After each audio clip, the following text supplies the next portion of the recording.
Damn. You're turning me into one of these cranky old guys to sit here and then you freaking do this crap.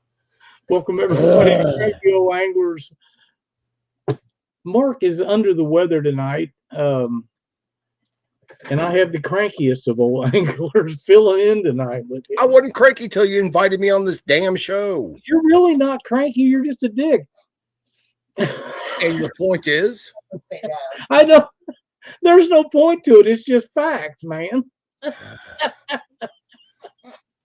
Oh, man. Welcome, James. Glad to have you on here with me tonight. I'm somewhat happy to be here. Somewhat happy? Yeah, I bet. We got a lot of interesting stuff we're going to talk about tonight, and we'll go over some of that stuff in a minute. Weekend Angler says Dockery takes a Viagra and gets taller. That could be. Very well could be. Oh, man. It ought to be interesting, to say the least. But, yeah, Mark's not feeling too good, so everybody keep him in your thoughts and prayers. He's having some health issues, but he'll be fine, and he'll be back in a week or so when he gets to feel a little bit better. And in the meantime, James is going to step in and help me out a little bit, and we're going to talk about what he does, mainly small fish. Yeah, but James really doesn't. He does catfish, but I do catfish. Yeah, but most of the stuff he does is the things that a lot of us enjoy the very most, and that's bluegill and crappie and perch, stuff like that. So we'll go over how, why, when, and where, and what all's involved with that, and talk about how the fish are biting. And by the way, James, I know that you have been on some fish. Yes, sir. I have. And caught some good ones too. Yeah. First of all, every year at the beginning of the year, I'll set some certain goals for myself, stuff like that. And it usually involves a certain number of fish, Master Angler Awards, that kind of stuff. And the Master Angler Awards are a certain size trophy fish here in Missouri, and they could be panfish, crappie, bass, bluegill, whatever the case may be, channel cat, carp, all of them. And I'll usually kind of space them out to where, you know, I'll fish for one species until I get, you know, that one that I want. And so far this year, I'm already at 3. And you have 3 master anglers this year already? Already. Yeah. I've got 1 on crappie and 2 on bluegill. So great. We're ahead of the game so far this year, but we're coming up on the time where we're getting ready for Jolene's, all of her kids' tournaments and stuff like that. And we're helping out with other kids' tournaments. We've got classes going on that we're teaching and all this other stuff. So it's gearing up to be a pretty big year. So, well, that's great. Keep you out of trouble. Well, yeah. Hoping to find some time to do a little bit more fishing this year. So, yeah, you was off last year a little bit. As far as numbers of what you normally catch. Well, yeah, and I've kind of had a slow start this year. I broke both my feet last year, and I was unable to get out as much as I'd like to have. And hey, Kitty wouldn't be standing on them all the time. Well, I put my foot down, and she just stomped right on them little bastards. I'm telling you. So, but hopefully this year will get better. I'm putting some numbers on the board, and I'm shooting for the stars at this moment. So you've had some really great days so far, and 3 Master Angler Awards in February. That's a great start. It really is. Well, hopefully we can get on some more of them. I've got several planned trips, and a lot of the times it's just kind of off the cuff. Hey, let's just go to this lake and try it out, and right. What I've never been to. And if you know me, I've traveled all over this state and sometimes into Iowa, and as much as I hate to do it, over to Illinois. Yeah, don't we all? Yeah. You have several Master Angler Awards. Yes. And how many state records? At the moment, I only have 1, but at one current time, I had 3 altogether. Okay. But I've broken some. Other people have come along and broke them. I went and got them back, and they broke them again. So, and that's the fun part. And absolutely. Listen, there's one person, and I saw him in chat a while ago. he will send me pictures of the sturgeons that he's catching, and I am hoping to hell this man breaks my state record for shovel nose sturgeon. Every time he catches one, we go through my little book, and I would love for him. That's Jerry Parker. I'd love for him to break that record. Well, Jerry is the guy that can do it, and he's in a place that is very capable of doing it. Oh yeah. And it's sturgeon shovel nose really don't get all that big. The current record right now is 4 pounds. So all he's got to do is catch a 4 pound shovel nose sturgeon, and I'll go back to fishing them. It'll start a rivalry between me and him to where they're not like long nose. You mean gar? Or well, no, because you've got Pallid, you've got Lake, and then you've got is what I'm thinking about. Yeah, they get a lot over. Lake sturgeon, which we have here in Missouri, the Des Moines River, the Mississippi River. I want to say there's some in the Missouri, but they would be down toward the St. Louis area and stuff like that.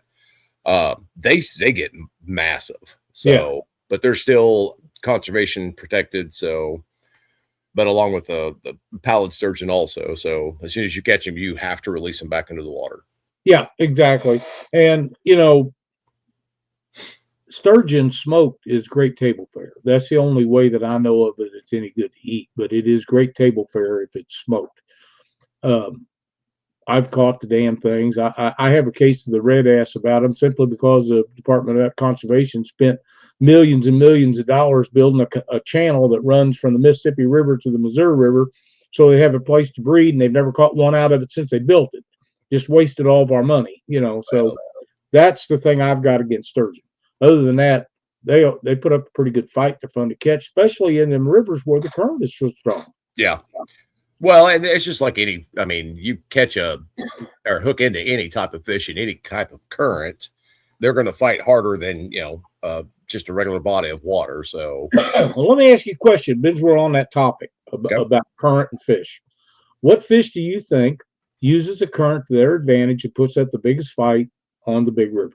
Hands down, you're going to hate this answer. I know what the answer should be. You know what the answer should be, but I'm going to tell you what the answer is, and that's a freshwater drum. No. Yes. No. A regular common carp will outfight any fish. Pound for pound. Oh, no. I guarantee you. I tell you, you might as well have one of them drums coming out your butt as much as you talk about them. But they fight like a bluegill, and they're wide, and they catch that current, and they know how to use it to your bed. But even Josh agrees. Drum, pound for pound, that is like the bluegill of the river. Well, the bluegill is, in my opinion, is by far the hardest fighting fish of all fish. Yeah, freshwater, saltwater, I don't care. I've caught them all, and I was not impressed with saltwater fishing. I'll tell you, I've done it, and I never had a catfish that didn't fight harder than all the saltwater fish we caught. So I don't know. I've hooked in some pretty decent sized saltwater fish, and they fight like a sunk gun. So I guess maybe we just didn't get into the ones that was fighting that hard. But maybe you just caught small ones like you normally do. No, not really. I would say average size. Cindy caught a really good one. I didn't catch any big ones, but I mean they according to the guide and his first mate, they was average size stuff. But now, I'm going to tell you a story about this trip that happened while we was on there. And after our fishing time was over and they was taking us back to the resort, the first mate, we had dolphins running along beside us, and it's illegal to catch dolphins. Well, he was casting out there and got a hold of one of them. And I'm telling you right now, he had his hands full till it broke him off.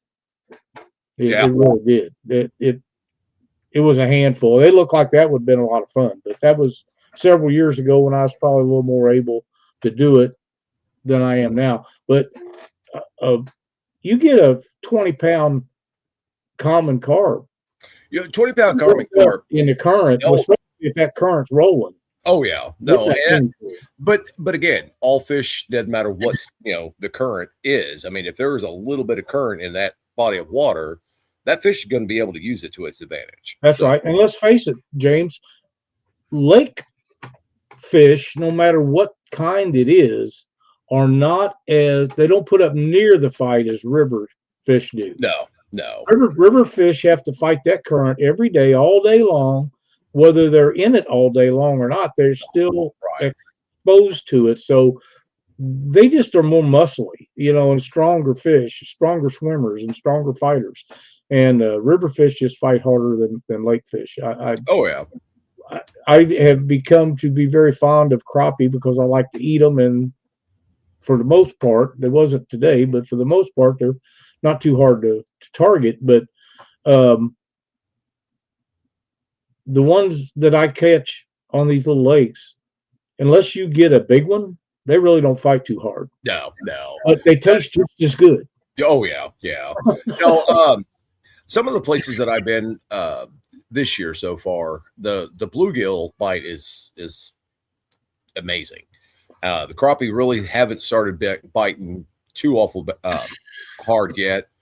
But if you know the bodies of water, you fished them, time and time again and all that stuff, they still put up a decent fight, especially when you get into the ones that are pound and a half, 2 pounds. Well, you get up above 10 inches or 10.5 inches, they are a little stronger fighters than the ones below that. But now a lot of these places that we fish, there's no limit. Like Mark Twain Lake, there's no size limit on Mark Twain Lake. No. Well, and I personally set a size limit for myself of what I will and won't take, and I think most big guys do. Right, and and that brings up the argument of live scope, because people use live scope, they'll target only the big fish, and once you remove all the big fish, guess what happens? You're overpopulated with the small ones, and no one's taking the small ones. I've got a lake up here, you fished it with me, where the crappie, they're just a dime a dozen, and they're all they're all right around the exact same size, and you have to go through about 200 or 300 small ones to get to a decent size, fish that you can actually, fillet out. Right. If people would start taking a lot of those smaller ones, right. Scale them smaller. What size are you? What size are you saying people should take out? 8, 9-inch fish? I'm going to say 10, about probably 9 to 10 inches.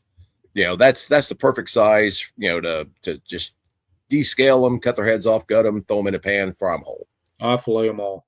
Yeah, but I've seen how you fillet, and you could probably do a lot more fishing if you would learn how to fillet right. So whatever.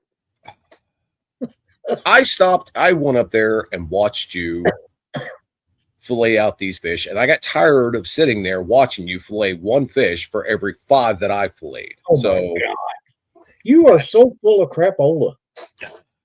You do it a lot different than I do. You cut the I got right through the bones. Right through the bones, and then cut the bones out of the fillets. I don't. I go over top of the bones, and I don't have to dick with them after that. It's faster, and you don't get any bones the way I do it. Don't get no bones the way I do it because they ain't in there to start with. But you're so damn slow. It's not even funny. If I was 25 years old like you, I would be able to do it faster too. Well, I don't know what to tell you. That's right. You don't. I've got you with nothing to say. First time in my life. Holy crap. I've got plenty to say, but this is a family-friendly show, so I'm not going to say it. Oh, man. Here we go. You know what? James, you and I fished a panfish tournament that Stan Smith put on, a year or two ago? Yeah. That was last year. Was it last spring? We had a great time. Caught a ton of fish. You end up getting first. I got second, which I was happy with that. We was at that lake you was referring to a while ago. Yep. And what did we end up catching? 150 fish or something like that? It was right around, the whole day. Yeah, about 150 altogether. Yeah. And, we was ripping them pretty good. And that lake, you're right, it has a lot of little fish in it. But you know what? They taste just as good as the big ones do. You just don't get as much at the time. Now, is that like the conservation lakes that I'm used to fishing where you can take up to 30 and no size? Right. Yeah. They don't have what people need to do. They need to take out a bunch of smaller fish. And here's the problem with a lot of these lakes and stuff like that I fish at is there's not really bank fishing accessibility. You have to walk in, and sometimes, some of the places that I walk, and walk down into along the rocks and stuff like that, you're talking maybe a 20 or 30 foot, basically drop off that you're having to climb down in order to get to the water. So it's only the people that are, using boats and stuff like that that are getting out there. And of course, those people are electric, their whole boat's electrified as far as gear and stuff like that. Right. And I find it more fun and, challenging to go completely unplugged. I don't use any electronics or anything like that in my kayak or my boat. You can't read it. What's that? You don't know how to read it. Oh, I do know how to read them. I've had them before. But I mean, I do. I'd much rather go to a new body of water or something like that, not knowing anything about it, put my kayak or my belly bag or a boat or something like that in there and find those fish on my own. The problem with a lot of these lakes around here is people are slowly but surely targeting only the bigger fish, the bigger crappie, the bigger bass. And that's why there's so many little ones. So, I've made that argument before, and people are like, "Oh, that's not true." That's really, look at what is it? Real Foot down in, yeah. They've actually had to go through and put a ban on how many, or a limit on how many big crappie you can take out of there, because people were taking so many big ones and leaving all them small ones. Well, it's the same with any kind of fish. Take the bait fish for catfish, the skipjack. They have devastated the population of that when they allowed people to go catch them and sell them.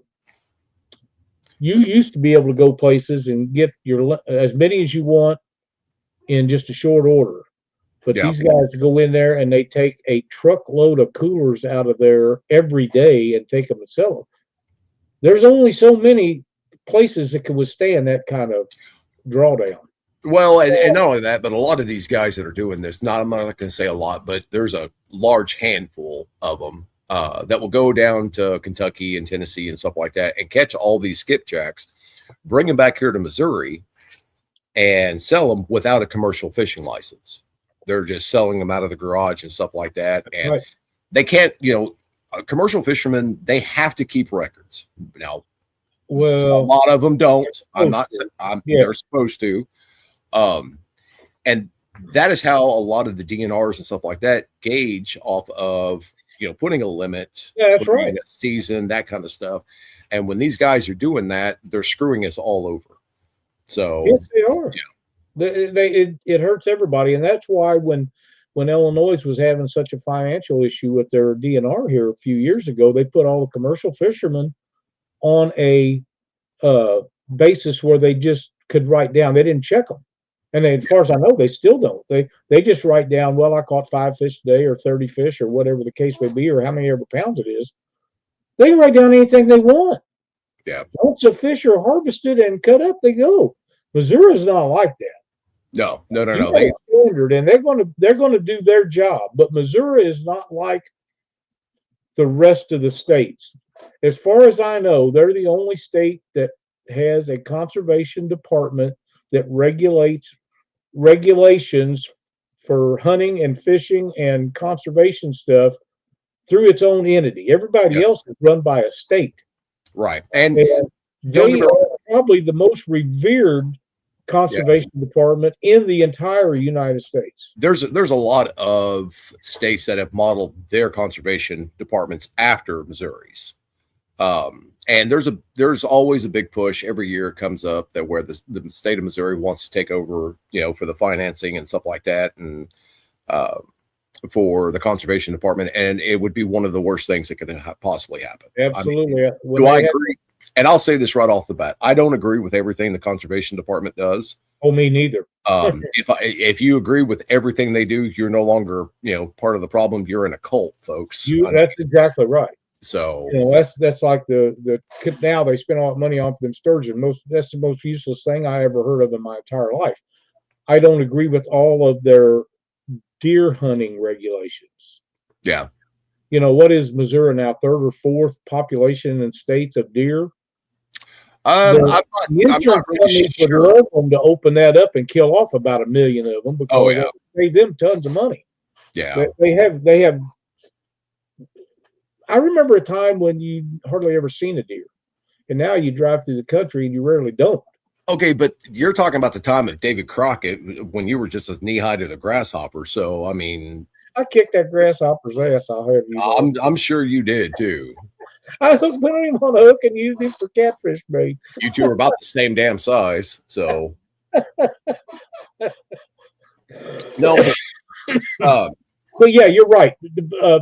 They don't do everything that I like, and no. I get aggravated when they do studies because if they're going to look at something, say we're going to make a regulation on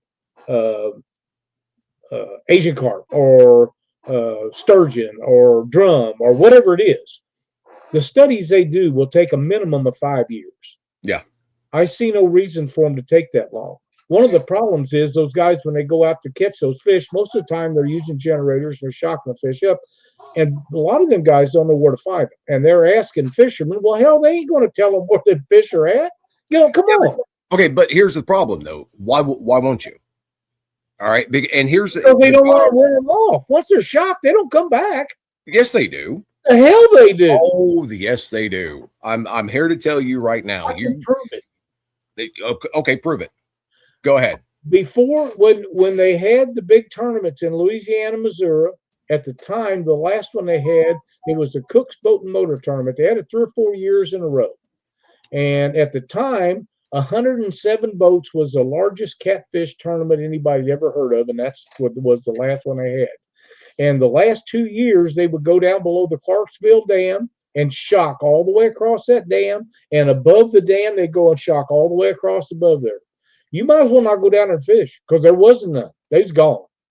You could then catch them all week pre-fishing, but day of tournament, you was just pissing your time away. But they're still there. They may not be biting that day, but they're still there. Trust me. You don't find them on electronics. Okay, but so let's look at the blue cat that they tagged years ago. How far down did that damn thing swim? All the way down to Memphis, Tennessee, correct? Right. Below Memphis, yeah. And back up. Yeah, that's a great story, James. It really is. But they travel. They're not going to sit all still. The time. But once you have your ass buzzed by that generator, you ain't going to sit still either. Well, but they're still going to be there. I mean, they don't go back to that spot for a while. I know that story you was talking about, and I've told this several times. They tagged that catfish somewhere between Columbia and Kansas City. I understand that it was about halfway between the two, which would have been the 3/4 the way west of the Mississippi River to the Kansas line. And that fish was tagged up there, and I did know the weight of it was tagged, but I don't know. It didn't really grow that much. And 3 years later, it was caught below Memphis with that tag in it. And my question has always been, are you done? Yeah, I'm done. Shut up. Okay. My question has always been not the fact that we know that they travel, that it made it down there.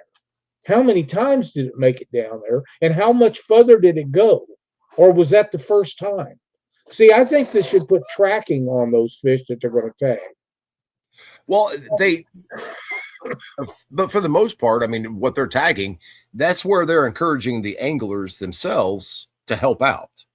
And, whether you like the conservation department or not, they are actually helping in a lot of cases. Absolutely. They are. I'm so proud of what we have in the way the guys do. And like you said, we don't agree with everything they do, but they make an honest attempt to do what they believe is right. And if you can live with that, and I can, then you got to go along with some of the stuff that you don't agree with. Well, and if they make a mistake, they'll come out and admit it. I mean, it may take them about 5 or 6 years to do so, but they will. Right. They will eventually come. Correct. Yeah. So, but no, I mean, it is what it is, and if people are willing to help out the conservation, it just makes it better for everybody. Well, and I'm very proud of our conservation department and everything they do, and to be quite honest, James, there's a lot of great conservation officers. Oh, yes. Now, there's a few that are not. You're going to have that with anything, whether it be conservation or police department or state patrol, it doesn't matter. You're going to have a couple of dicks in the bunch. But for the most part, these guys are really good. They're almost always friendly and nice unless you get smart with them. And then you got coming what you get. Yeah. But I never mind getting checked because they're doing their job. That's what they get paid to do. I never mind that, ever. Well, up in my area, we've got 3 brand new conservation agents in some of the counties that I fish in. And I fully expect these guys to check me 4 or 5 times this year for my license. Yeah. And I have zero problem with that, just for the simple fact of, they really don't know who all is in their county yet. They may, not remember you from one time to the next. So, well, a few years ago when my mother was bad and we was taking care of her, I'd go fishing through the week. And I like to fish through the week. That way the people that work for a living, they have the weekends. Yeah. I mean, I feel like that's fair. Well, Mike, the game warden that was down that area, 2 or 3 times a week, he'd just pull up and we'd tie his boat off to mine while I was fishing. He always asked me if I had my license. Yeah. Always. He knew I did. And I said, why do you come up here all the time? You know what I'm doing? He said, I know, but there ain't nobody else out. You're the only one. Well, and not only that, I talk to. But these agents are required to make so many contacts with people. Oh, I'm sure, yeah. And stuff like that. And, the agent we had here who just retired, I watched him when he very first came into the academy all the way until the day he retired. Now who's yeah, no kidding. But and he'd get a hold of me and ask, where the fish are biting on his days off and stuff like that. I'd give him that information and stuff like that. Absolutely. But now that he is a civilian, he is on his own. He is competition. I'll bet I told him, but I still let him come out here and hunt on the land, and stuff like that. So hell, you won't even let me run up there. Ah, damn. What's that? You won't even let me come up there. Well, because I like this guy. I guess that's a good, fair point. Yeah, and besides, I look, Jolene's been killing every squirrel she comes across, so there's not very many left. Really? Well, there's only 400 acres up here, buddy. The last red squirrel that I got, that's all the tail I have left of it. That ain't much. I think I've got 10 squirrel tails in the freezer right now. I'm talking about red ones. I have some gray ones. These are red and gray both, so I've got plenty of them. That was a big red, but man, I tell you what, on the tail of a jig, oh yeah, they are amazing. And if you have the ability to dye them, they're really good because that black will hold its color and you can really do some things with them. And deer tails are the same way. Yeah. And I know you've fooled around with that a little bit, but let's face it, at $13 to $15 a tail for bucktail now.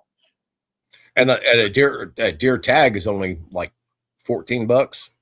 Yeah. For the first one. And if you know a lot of hunters, just tell them you want the tail. That's exactly. Salt it and make it whatever color you want. Oh yeah, and I've got so many coyote tails, I don't even know what to do with them all at the moment. So I have one of those in here, just about used up. Well, you use that one up. Let me know. I'll bring you another one. The black in it works out really well. The problem I see with coyote tails for making jigs and flies is their underfur is so heavy that it is really hard to get it all out and use a great deal of it. They got a lot of under hair. Them things probably never get cold. No. Well, and that's when we're teaching the jig tying and the fly tying classes up here, we kind of explain that to people, the different types of hair and stuff like that, the fur, whether it's, feather, that kind of stuff, they're all going to act different in the water. So, right. It's trial and error on, there's some people that swear up and down by squirrel tail only. There's other people that swear up and down by bucktail, by feather. It's just preference is all that is. Exactly. And I like to use it all. Now, with that being said, to be quite honest, I prefer bucktail and squirrel tail to feathers myself. Yeah. And I use a lot of feathers, but they're easier to use. You can, and on the sides of a bucktail, hang on, I got one. Again, pretty used up, but if you take a bucktail, this part right here from about there to about there is the premium stuff. Yeah. Now, the long stuff that comes off of this tip end here, you lose about this much of it, where it hooks onto the butt, because they're too long to start with, and then they're really thick. Right. Down in here, this part is really good too, but unless you just want this particular color, or whatever color it is dyed in, whether it be white or whatever, this part here works out really well. But this part that's in here, this is the best stuff. It's not as heavy, and you can put it on smaller jigs and just use the tips of it. It works extremely well. Right. I've got some that I've tied up that giraffe fur. I've got some that's musk oxen. Now the giraffe, is it just a tail, or do you have hide? I've got the hide. Okay, how long is the hairs on it? The actual hairs, no, they're probably no longer than that, but they've got that mane that comes down, and that's what I use on, a lot of my jigs and stuff like that. Yeah, Josh, I remember what I was talking about that one. Absolutely. That's a great idea. One of my daughter's friends works down at an animal auction where they sell taxidermy stuff, and sometimes these people, they don't tan them right, so they don't come out right, and there's really not a lot you can do with them, so they sell them relatively cheap. I buy them and turn them into jigs. It's just, people find it fascinating and stuff like that to use different, The next squirrel I get, I'm going to skin the whole thing, and I'm going to take clippers and clip off all of the body hair and make dubbing out of it. Yeah. And you can do the same thing with rabbit. Yeah. Well, you don't have to. It's still open. It's closed, isn't it? I think they're all closed now. Squirrel season's closed. Yeah, but it'll open up here for long. It opens up, I think, May 24th. Yeah. The only time that it's closed is when they're having little ones first time. Right. But and you don't have to tan them out or anything like that. You can just dry them and use them as that, for your dubbing and stuff like that. Which, if you tie up as much as we all do, it's cheaper to go that route in the long run. So speaking of tying up stuff, that I have a friend of mine, Leslie Bacon, Little Miss Bacon Baits, that sends me a lot of baits to try out, and I take pictures for her, and it works out good for both of us. She sent me a package for making underspins, and she had a bunch of the heads made up. And in fact, here's one of them right here. Doesn't have the blade on it yet, but this is what they look like. And then you paint them, and you put the blade on down here, and whatever kind of body you want on those. That little snap ring that you put on there, they're a pain in the ass to get the blades and stuff on. But there's a trick to doing it. I got it figured out last night, and I've put up a bunch of those. Those things in the sunlight are an amazing bait. Yeah. The flash that comes off of them is unbelievable. It's like a spinner bait, except it's on the bottom, and let's face it, crappie are looking up to get to feed, so they're going to see it. Now, I'm not saying you won't catch some trash fish like bass and stuff on them, but you're going to get a lot of crappie on them that you might not get with something else. So, yeah. And here's the thing: if you've got it in your box and they're not biting, try it. Today, James, I went through so much stuff. Every color, every size, from stuff this big to 3-inch. Squirrel season opens August 1st here and runs through the February the 15th. Now that's in Illinois. Thank you for that, Josh. Josh. They're not in there right now. No. They're not. And that lake is so low that I was constantly pulling moss off of the jigs. You couldn't keep it out of it. So we need rain really bad. Yeah, well, and this is kind of an odd time of the year anyway, because you've got, all that ice is finally off. And when that ice was up there, it was, getting that moss collected into it and stuff like that. And when it started shifting and stuff it would snap that moss off, and it's just going to let it float wherever the wind takes it. And it's floating all over it. It really is. But it's going to get better. At some point every spring we get rain, and that'll make a world difference. There's something else that I wanted to visit with you about, and it'll probably take some time here. Okay. You had talked to me several times about keeping track of the numbers and the amount of fish that you catch. Keep a record of everything. Right. First, I'd like for you to explain why you feel that that is important to do and why serious anglers should do that. Well, then I have some other questions about it. Okay. The reason why I started it was because somebody had to ask me years and years ago, how many fish I catch, because I fish on a good year. I'll fish every day of the year. I really, truly will. That doesn't mean I'm bringing fish home every day of the year. That just means I'm going fishing and I'm, catching, releasing. I'm doing all kinds of stuff. And it got me wondering exactly how many fish I've caught, every year and all this stuff. So and because I've got ponds here on my property, I've got 9 ponds here on my property that I manage personally. So I know how many fish are coming out every year or thereabouts. I mean, you're going to have die-offs, you're going to have birds, you're going to have otters, turtles. Guys sneak in. Right, guys sneaking in and that kind of stuff. But it helps keep track of the number of fish out of a certain body of water.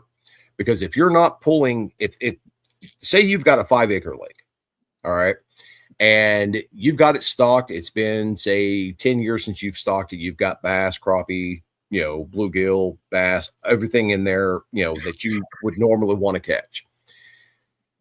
At a certain point, your pond or your lake is going to become oversaturated with fish, and you're going to start seeing the size of these fish start to get smaller and smaller and smaller. And then here pretty soon, you're going to end up with a whole, mess of fish that are all the exact same size. Their bodies are just really, really thin. Mm-hmm. So it's important to keep track of how many fish you're pulling out of a said body of water so that if that body of water is going to be healthy, if it needs extra work. Because if you go to a new lake and every single crappie you catch, or every single bluegill, or every single bass or catfish or whatever, they're the exact same size, then that is, getting overpopulated and you need to start pulling things out. Okay. Now, there's a lot of areas that have fishing groups, fishing clubs, that kind of stuff. You can work with them. And the conservation department up here, the fisheries department is hands down one of the best. All right. These guys, they know when to put beds in, when not to, if they need to put more fish in, when they don't need to. And if the public would actually work with them and keep track of, their numbers that they're pulling out, the size, that kind of stuff, it helps them along the way as to maintaining the healthiness of that body of water. And that's why I started keeping track of how many fish I catch out of each body of water. Plus, it also gives me a record of if I'm after, say, just a day of fun fishing where I'm going to throw everything back, I know I can go to one certain lake and just target the bigger fish. If I'm after table fare, I know of another lake that, I can pull, a limit out in no time and be back at home, have them all cleaned up, ready for the freezer. Right. So, it's just a good idea to kind of keep a journal, whether it's on your phone, laptop, paper, doesn't matter, of how many fish, where you're catching them, that kind of stuff. And again, talk to the conservation agents, talk to the fisheries biologists, that kind of stuff. And together you guys could build a very good area that has trophy fish in it. Now, am I correct to say that they will help you determine what you need to do to your pond? Yes. Yeah, I thought that was right, but I wanted to make sure. If you have especially here in the state of Missouri, they have 2 different types of fisheries biologists up here. One is public waters, and then one is private waters. If you have, say, you go and you buy a piece of property, it's got a 3-acre lake on it. You can get a hold of the conservation department and go, hey, look, I want to see how well this pond is on my property. Can you come out and sample it for me? Well, what they're going to do is they're going to bring out one of their boats and they're going to shock fish. That's what they're going to do. And they're going to be able to tell you, hey, look, okay, so we noticed that you've got an oversupply of bass. You need to harvest, X amount, or put, if you've got so many smaller fish, hey, you need to put bass in this lake or pond, to help control some of those populations. But if you have an overpopulated pond or a lake on your property, the best way to thin out that herd or that school of fish, the class of fish, whatever you want to call them, is get a hold of like your 4-H, get a hold of Boy Scouts, get a hold of churches, all this stuff. You can tell them, hey, look, I want to do a fishing day out here at my property. Bring all the kids you can out there, and we're going to harvest a whole bunch of these fish, clean them up, and have a fish fry. And you can say, but if you catch any giants, we want to put the breeders back. Exactly. You can set the limits. You can, say, set a slot limit of 12 to 14 inches on the bass, 10 to whatever on the crappie, that kind of stuff. So, it's funny you mentioned that, because one of the lakes that I fish, the guy that works there he's kind of over the hatchery, I think. He told me, he said, "Are you keeping any bass?" And I said, "Hell no, I'm keeping trash fish." He said, "I wish you could harvest some."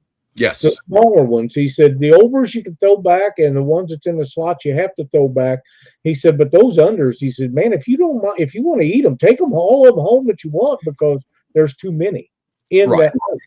And here's one of the bigger problems that a lot of lakes are facing now. And if you actually look back at, say, like BASS, the tournaments and stuff like that, back when that was first founded and stuff like that, people were, during weigh-ins, they'd weigh in, 10, 11, 12-pound bass, and you would have multiples of them. Right. And over the years, because everyone, started joining bass, they started bass fishing recreationally and stuff like that. Trophy fish for a lot of people, and every single bass that they would catch, they would throw back. It's not actually helping the population in these waters and stuff like that. And, you're getting an overabundant supply of what I would call a stock fish, which means, the exact same size, carbon copy, the whole 9 yards. So that's where we, we swing way back to where, I've been preaching, selective harvest for years. I've got a lake up here that I fish quite a bit. That is, it's a really old lake. It's kind of silted in, but there are some big bass in there, and I will pull every single big bass out of that place, because at the same time, that lake has got trophy sized bluegill, trophy sized crappie in it. And it's definitely a balance. If you take so many bluegill, you take so many crappie, take so many bass, take so many catfish, and have that population kind of maintained, instead of it just all, going to crap on you and you losing the entire lake. Because what'll happen is you'll get overpopulated. The fish will start to get to be completely one size. And if you have, say, an algae bloom on your pond that is completely deadly to fish, it sucks all the oxygen out of the water, then you're going to lose, at least 50% of the fish in that lake. And it's going to be no good for 3 to 5 years until the population comes back. And it takes that long. And then they're going to be small. Right. And they're going to be small, and you're going to have to start all over again. There's one other point that I want to talk to you about before we get back to the record keeping. People need to understand that catfish is one of the few fish, sturgeon's another one, that live long lifespans. Yes. Panfish, bass, crappie, bluegill, perch, any kind of sunfish, they have a short lifespan compared to catfish and sturgeon and things like that. So when you catch a 2 1/4 pound crappie, it's on the end of its life cycle. It actually is. And if we're going to talk about that, we've got to go talk all the way back to where, the spawn happens and stuff like that. So no. Look, man, I spend more time reading fishing books and biology books than I care to admit. I really and truly do, guys. So, but and I watch videos on conservation efforts as much as I possibly can to try to learn a bunch of that stuff, because none of us know it all. I mean, right. Regardless. Let me see if I can reach it here without making a huge mess. I think every state should have one of these books. I do too. For their state. I agree. And guys, if you buy one, they are not cheap by any means. They're really not. But that you I'm sorry, I'm catching you guys' cough. Every single deserves it, it's you. Yeah, every single species of fish that they have documented in the state of Missouri in this book. And it tells you the life cycle. It tells you the spawn habits, the eating habits, bedding habits, all that stuff, the growth rate, the, how many spawns they'll have, how many years they live, all this stuff. And once you start to kind of understand that, you actually understand that, a lot of these, what we call panfish, the bluegill and the crappie, the perch, their average lifespan is probably about 5 years. And, they're all 5 years. Some of them are a little longer. Some of them less. Right. Yeah. And here's kind of the rule of thumb with all species of fish is the half rule. All right. So say you have a two fish, they spawn, the female lays 100,000 eggs. Well, on a good year, about 60,000 or 60% of that is going to hatch. Right. On a bad year, you're talking 40, maybe 30%. If even, some years, not even at all, because, the water level drops, it rises, something happens, they get run off, they get caught, whatever the case may be.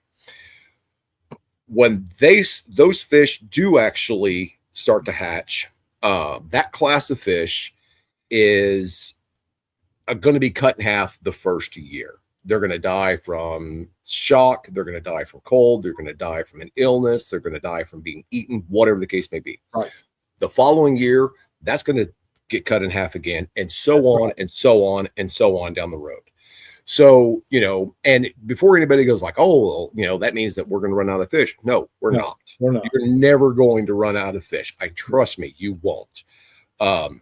Especially if you manage, your lake properly, like, the conservation department here does. Mm-hmm. You are going to be set for life. All right. And this is kind of a sore subject, especially in the media and stuff like that. Everyone's always talking about renewable, energy and renewable resources. Fish are a renewable resource. Point blank and simple. I don't care how you, look at it. All wildlife is. And if you manage it correctly, whether it's deer, raccoon, fish, all of it, that population becomes so healthy, it's not even funny. It's when you don't have people out there hunting and fishing and stuff like that, that makes it to where you end up with, chronic waste disease. You end up with ick and waters that, are killing off a lot of fish. So, harvest these fish, guys. That's the most important thing is selective harvest and set your limits. The first time I ever heard the term selective harvest was from Al Linder. And he started talking about selective harvest back in the late 1960s, early 1970s. That's when I first remember hearing about it. And it stuck with me, and it makes more sense than most anything I've ever heard. Because if you are pick and choose what you take and only take what you need, we'll never run out of fish, ever. Right. No, we won't. And I know this is going, this is a touchy subject, especially on, the whole catfishing thing. There in Kentucky, they're trying to get the commercial fishing changed, which is an absolute great idea. They've been trying to change it for years. They've never had anybody that, how do I put this? Could keep their cool long enough, right, to to talk to some of these guys.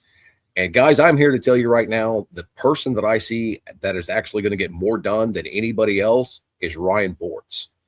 I have seen what he has been putting up. I've seen, he's kept his cool. He's, level-headed about this. He gives great arguments. He's not, insulting people. That's the type of person that you need if you want change in the fishing industry. You need somebody. You need somebody that is, whether you like him or not, that is going to be able to go to, say, legislation. And me and Lyle both. He's talked before the Missouri Senate and stuff like that. I've talked to commissioners and all that. It gets political, and it gets political quick. And if you don't know what you're doing, if you can't play the political game, you have no business trying to get fish regulations. Yeah, because you start cussing and making fun of the very people that make the laws and the regulations, you just shot yourself in the foot. Yeah, and that's where, this goes back to selective harvest. If they would have been, the catfishing or commercial guys and stuff like that would have been doing that years ago, there would have been a healthy population of fish all up and down that. But greed takes over. That's exactly right. That's exactly right. If they would just stop, there's always going to be commercial fishermen, and there's always a place for them. Yes, you're never going to get rid of it. It's not the commercial fishermen that is devastating the population of the big catfish or the big breeders. No. What is doing that is these pay ponds. Yep. If you want to get regulations that will help the growth of catfish, get your guys to do something about them guys taking them big fish and putting them in the pay ponds and letting them live for a week or two and putting chemicals in there to make them bite, and then ended up in the dumpster because they won't let you keep them. You got to throw them back. And you get one that's got a head this wide where it ought to weigh 60 pounds and its body's this big around. That's because they don't have nothing to eat. It has ulcers all over. Yeah. Yeah. And Pay lakes have their place. Do not get me wrong. They do, but they can also raise their own. They can. And that's the type. We're not targeting all pay lakes. All right. No, we're talking about what we consider trophy catfishing, and that kind of stuff. That's what the big argument is. Exactly. The big breeders is the ones that need to be turned. If you're going to throw a fish back, make it one of them big breeders. Because the little ones, they don't know what that's all about yet. So just go ahead and harvest them. They're better eating anyhow. It's just like a hog or a beef or anything you can't, else. Hold on a second. Are better eating. You can't say that because you still don't know what it's all about. And look how old and, never mind. What are you talking about, Willis? Yeah. But anyway, and if everybody got involved, and kept a level head about this, you could change the catfishing industry in a heartbeat. But I've been saying that for years. You can change. I mean, look what they did with bass, and I guarantee everybody worked together. And I use this example a lot. If Johnny Morris would have been a fan of, say, fishing for drum, we have drum tournaments today. You would have drum tournaments to this day, and bass would be considered a junk fish. It's all in, junk fish anyhow. It's not though. There are no junk fish. If you want to talk about junk fish, Asian carp, common carp, buffalo, those are about the only junk fish there are. And let's face it, I've seen you snag them, which is legal. Yep. And you and Jolene, you was just fighting the hell out of them. Asian carp are fun to catch. I don't care what anybody says. Oh, yeah. No, they are. They fight hard, too. They don't last as long as a common carp as far as the fight.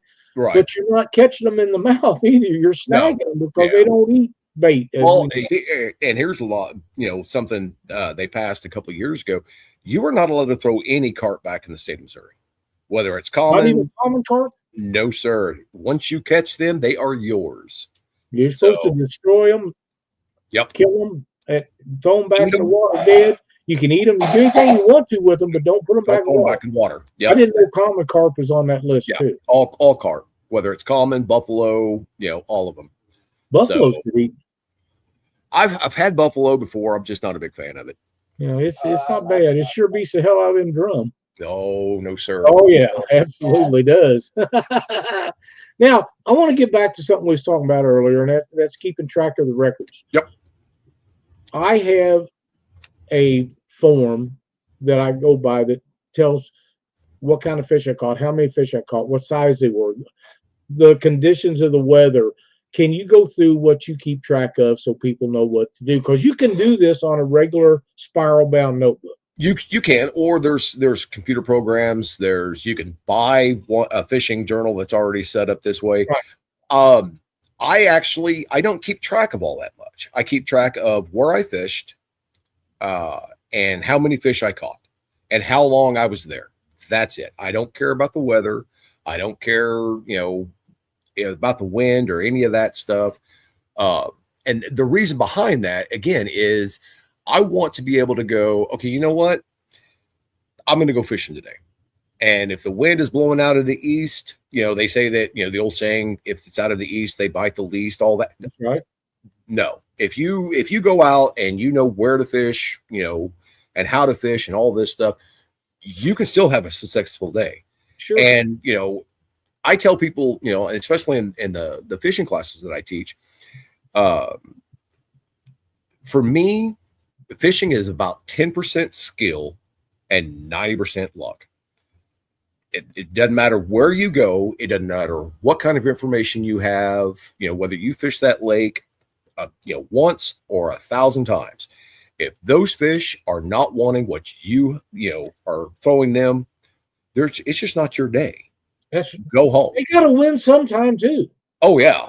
And trust me, I've been out, for hours on end trying to catch, just one fish, and it just didn't go my way. Right. Or I'll go out and I'll catch nothing but smalls all day trying to catch something big. And it just doesn't work out, but if, when I'm on them good. So. Right. Yeah. Here's a question for you. Mono or braid? I'm going to go mono. I use a lot of mono for panfish. I really like the braid because it don't have stretch, but it's hard to find in the big schools. Yeah. That's reasonably priced, and I like to buy it that way because when I put it on them, I put it on a bunch of them at a time. See, but I don't see where braid is any more of an advantage than mono, and vice versa. I really don't.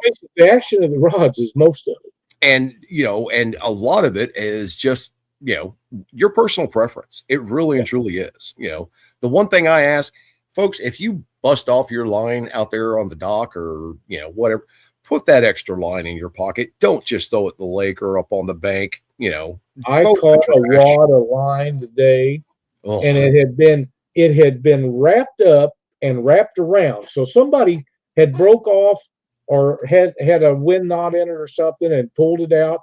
And I caught that and reeled it in today. And I thought, what an ass, Yep. I have thought that maybe I could talk to somebody about putting a bag of some kind for people to put that and trash in on the dock. It's called a trash can. They don't have one there. They need to. Yeah. Well, and they used to do that. They used to have, it was a long PVC pipe that, had this little slot that you could open up and throw your excess line down and stuff like that. And the problem is idiots steal them. If it's not completely, welded in place, and even that doesn't matter. I mean, they grind the guardrails off the roads around here. People will steal anything just because they can. So, Well, this place is one of the cleanest places, and most of the conservation lakes are. This place, there is a lady that works there that every day, it doesn't matter how cold it is, how windy it is, how hot it is, if it's raining, she'll put a raincoat on, and she walks around that entire facility picking up trash. Yep. And you know what? It's sad that she has to do that because there's no reason that she has to walk around once a day and pick up trash. Our tax dollars, or in this case, fees that we paid for license and stuff, is what funds these projects. Right. That pays their salary, so they could be doing other things with that money if they didn't have to pay her to walk around and do that. Yeah. But well, and that's what it is. We carry Walmart sacks, in our tackle bags and stuff like that, just for the simple fact it never fails. You go to a, some place that is not a conservation agent, or conservation department lake, and you're going to have trash all over the place. Just pick it up, Yeah. So I know. I'd rather do that than it just be laying around. Oh, absolutely. We're going to run over an hour this time, and that's okay. It's fine unless you're in a rush. But tell us what kind of projects that you can tell people about and where you're going to be in the next Few more.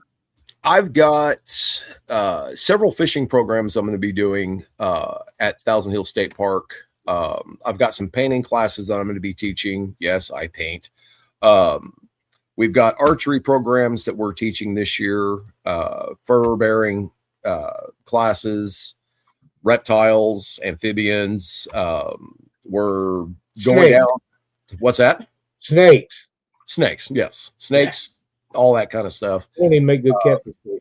We're going to be down at Long Branch, helping out with some school field trips. We were asked to come down and help them this year. One of the places is the youth fishing day for Knox County, and it's the Bright Futures program over there. And this will be our 4th year.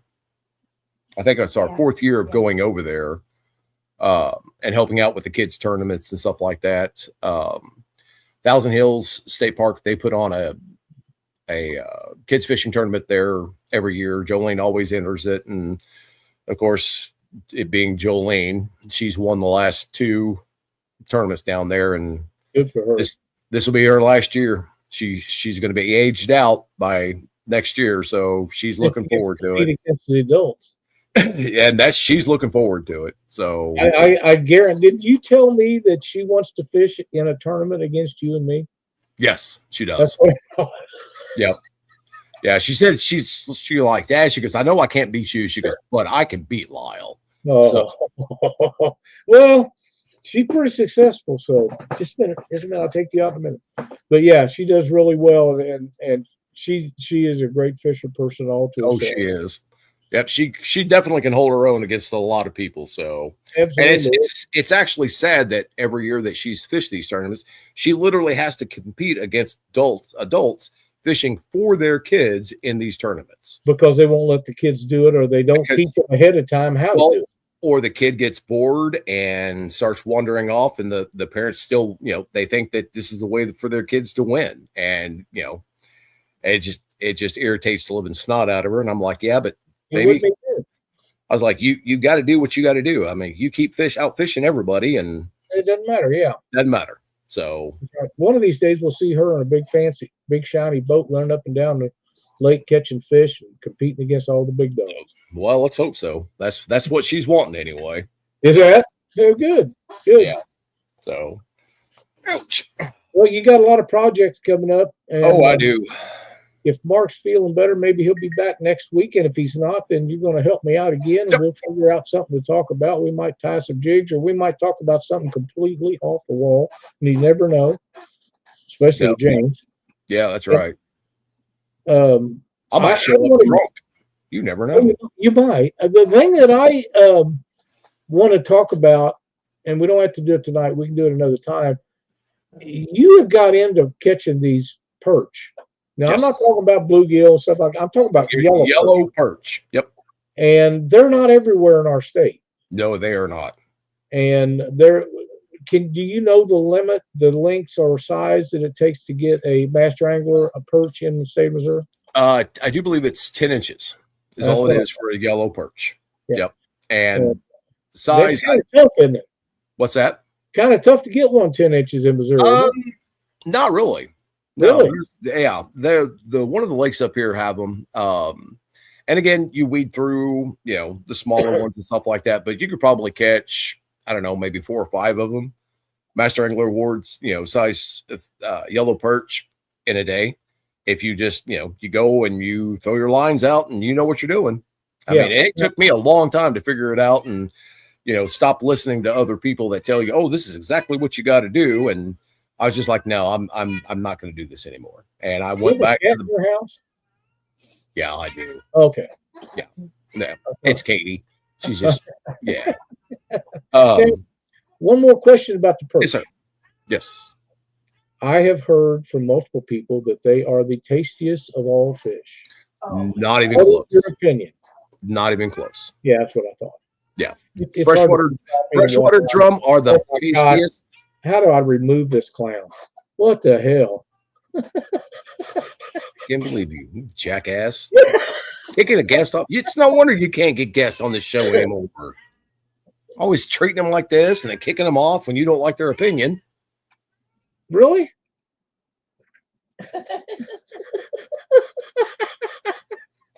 James, thank you so much for coming on tonight and helping me out. I really appreciate it.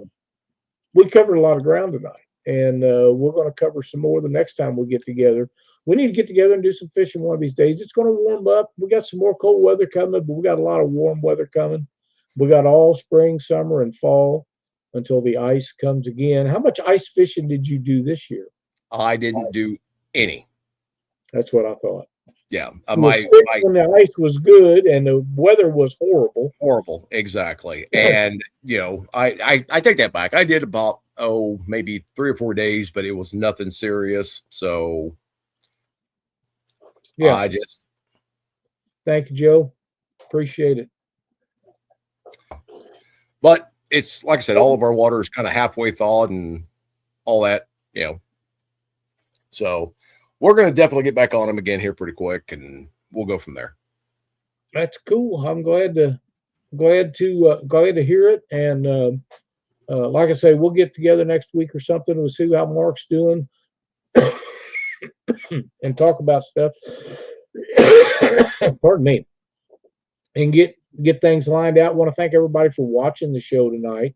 If you haven't yet, if you enjoyed the show, please hit the like and subscribe if you'd like to. You can also become a member in the thing down below, the description. There's a spot down there. We appreciate all you guys being in here, and we'll see you next Wednesday night at 7. All right. See you guys.